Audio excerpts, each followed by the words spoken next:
আসসালামু আলাইকুম ওয়া রাহমাতুল্লাহ। মিষ্টি বানানোর প্রক্রিয়াগুলো আজকে দেখাবো আপনাদেরকে। প্রথমে দুধ থেকে ছানাটা কেটে নিলাম। দেখতে পাচ্ছেন কত সুন্দর ছানা তৈরি হয়ে গেছে। একদম সফট, মিয়া মিয়া। মাশাআল্লাহ দেখতে অনেক সুন্দর ছানা তৈরি হয়েছে। তো ছানাটাকে সুন্দর করে মথে নিতে হবে। যত সুন্দর করে ছানা মথে নেওয়া যাবে, তত সুন্দর হবে আপনার মিষ্টিটা এবং গলে যাবে না, ক্ষয়ে যাবে না মিষ্টিটা, অনেক সুন্দর হবে। তো আমি সুন্দর করে ছানাটাকে মথে নিচ্ছিলাম।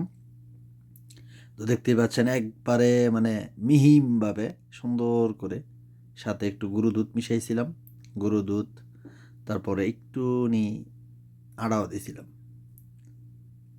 একটু আটা দিয়া সুন্দর করে মইটা নিছি। দেখতে পাচ্ছেন কত সুন্দর, মাশাআল্লাহ অনেক সুন্দর। তারপর এই যে গুলগুল গুলগুল গুলগুল গুলগুল কইরা এইভাবে সুন্দর করে গুল করবেন।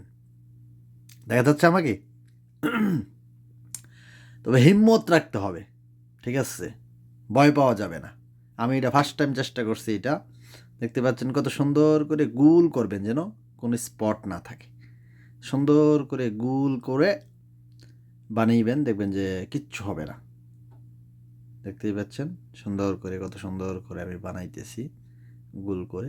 তবে ময়দা ময়দা বলে ওই ছানাটা সুন্দর করে আপনার মথে নিতে হবে। সুন্দর করে মথে, যত সুন্দর করে ছানা আপনি মথে নিতে পারবেন তত সুন্দর হবে আপনার মিষ্টিটা। তারপরে এই যে দেখতে পাচ্ছেন সবগুলো মিষ্টি আমি বানিয়ে নিয়েছি ছোট্ট ছোট্ট করে। ছোট ছোটই করেছি, এগুলো কিন্তু ফুলবে।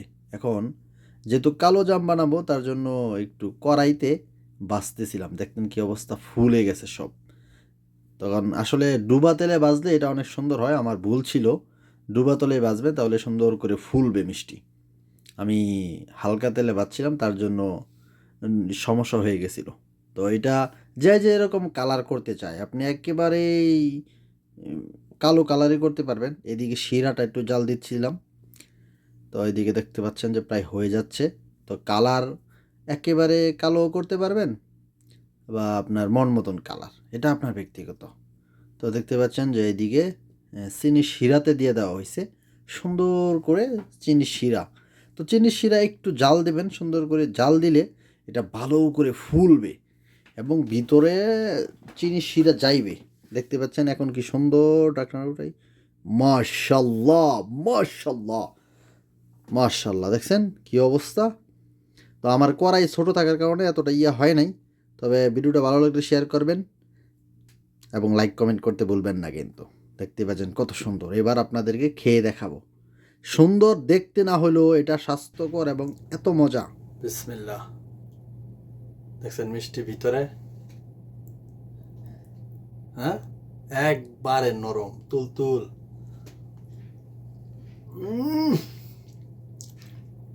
দোকানদারও তো এই মিষ্টি বানাইতে পারবে না। মাশাল্লাহ।